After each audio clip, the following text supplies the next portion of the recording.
Evolution of global excuses, from 1900 to 2026.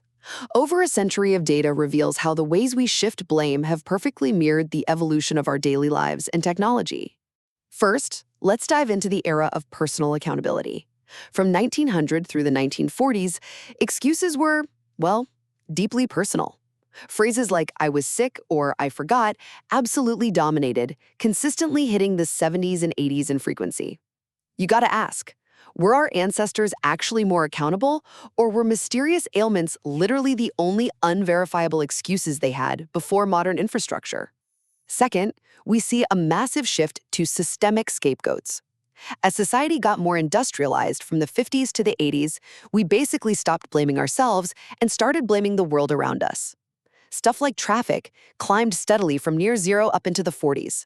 Add in car broke down, and you realize humanity just figured out it's way easier to blame a broken machine than admit to terrible time management.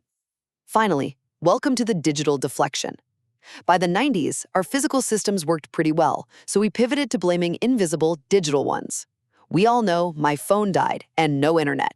But then you look at the absurd spikes from 2020 to 2026.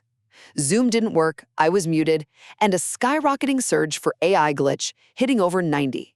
Come on, an AI glitch is literally just the modern-day dog ate my homework, a totally abstract scapegoat that no one can easily verify. While human nature and our desire to dodge obligations have remained constant for over a century, our scapegoats have conveniently evolved from our own bodies to our broadband connections.